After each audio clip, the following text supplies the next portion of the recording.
तीसरे और अंतिम चरण के मतदान के साथ बिहार विधानसभा चुनाव में वोटिंग का काम पूरा हुआ।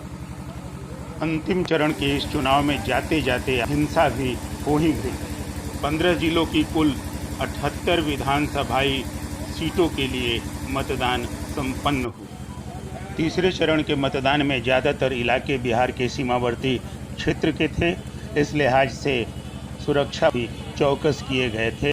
78 विधानसभा क्षेत्र और 1 लोकसभा वाल्मीकि नगर लोकसभा का उपनिर्वाचन है और 78 विधानसभा क्षेत्र का आम चुनाव है। उसके लिए सुरक्षा व्यवस्था पूरी तरह से चाक चौबंद है। नेपाल सीमा से लगा हुआ क्षेत्र में सारे दिन आज ही वोटिंग है और उसके साथ साथ वेस्ट बंगाल सीमा से लगने वाले क्षेत्रों में भी आज ही वोटिंग है। इन दोनों स्थानों पर विशेष व्यवस्था की गई है। विधानसभा की 78 सीटों पर आम चुनावों के साथ इस तीसरे चरण में वाल्मीकि नगर लोकसभा का उपनिर्वाचन भी संपन्न हुआ।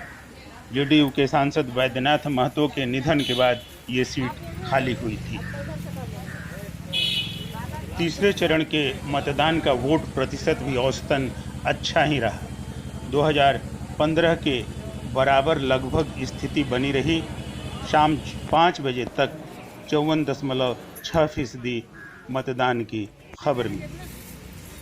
1 बजे दिन में 34.82% मतदान हो चुका था। वहीं वाल्मीकि नगर लोकसभा क्षेत्र के उपचुनाव में भी शाम 5 बजे तक 52.6% वोटरों ने मतदान किया।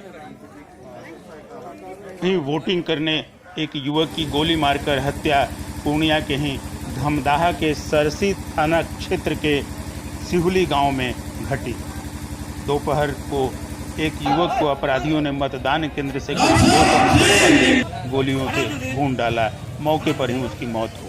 दावे भी किए गए थे, लेकिन हिंसा की घटना घट ही गई। जैसा पिछले सभी दोनों चरणों में रहा है, सभी बूथ पर और सभी मतदान केंद्रों पर केंद्रीय सशस्त्र बलों की तैनाती है। जो रिवराइन एरिया है हमारा, वहाँ पर एमएमपी की भी पोस्टिंग है, यानी कि अश्वारोही दल, और रिवर पेट्रोलिंग की भी व्यवस्था है। हमारा एक क्षेत्र जो वाल्मीकि नगर का है, वो उत्तर प्रदेश सीमा से भी लगता है, महाराजगंज जिले से। कुछ चुने हुए मतदान केंद्रों पर लाइव वेबकास्टिंग की व्यवस्था होगी। उसके अलावा जितने भी रिवराइन एरियाज़ हैं वहाँ पे घुड़सवार दल है, हेलीकॉप्टर भी रहेगा एरियल सर्विलांस के लिए और इमरजेंसी नीड्स के लिए। मल्टीलेयर पेट्रोलिंग हर चुनाव की तरह इस बार भी रहेगा। तीसरे दौर के मतदान पर एनडीए और महागठबंधन दोनों की नज़रें गड़ी हुई थी। 2015 के चुनावों की बात करें तो सबसे ज़्यादा सीटें इस क्षेत्र में जेडीयू ने हासिल की थी। उसके 25 उम्मीदवार जीते थे, वहीं भाजपा के 19 उम्मीदवार जीते थे। उस लिहाज से अभी के एनडीए की सर्वाधिक सीटें इस सीमांचल और तीसरे चरण के क्षेत्र में आती हैं। वहीं दूसरी तरफ आरजेडी ने 2015 में 20 सीटें जीती थी, कांग्रेस ने 11 और निर्दलीय 1। वहीं ओवैसी की पार्टी ने भी 1 सीटें हासिल की थी और सीपीआई-एमएल ने 1 सीटें। सीआईएसएफ की फायरिंग की घटना पूर्णिया के धमदाहा में बूथ नंबर 282 पर घटी। पूर्णिया के धमदाहा में कुछ झड़प या हवाई फायरिंग की सूचना मिल रही है। मुख्य निर्वाचन अधिकारी से मिली जानकारी के मुताबिक शांति बहाल कर मतदान सुचारू रूप से फिर चालू कर दिया। 15 के चुनाव में महागठबंधन ने सर्वाधिक सीटें जीती थी। तब महागठबंधन में नीतीश कुमार साथ थे। एनडीए में पाला बदल लेने के कारण एनडीए को सीटों की अब बढ़त मिल गई है। इस चुनाव में दांव पर एनडीए खास तौर पर नीतीश को जेडीयू की सीटें बचाने की चुनौती है। खबर ये भी कि कोसी और सीमांचल में इस बार भी तेजस्वी के महागठबंधन की चली है, नीतीश के एनडीए की नहीं। और ये मेरा अंतिम चुनाव है। अंत भला तो सब भला। अब आप बताइए, वोट दीजिएगा इनको, हाथ उठा के बताइए। बीजेपी और ओवैसी की पार्टी एआईएमआईएम के लिए भी ये तीसरे चरण का चुनाव महत्वपूर्ण कहा जाएगा।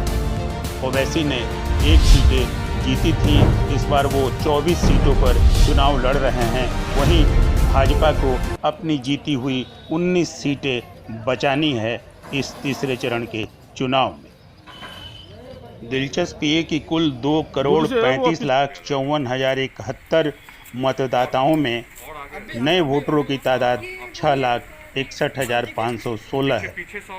ऐसे में देखना दिलचस्प ये होगा कि नए वोटर जो खुद को प्राउड वोटर कहते हैं, इस चुनाव में किसके नारे या किसके घोषणाओं की तरफ गए।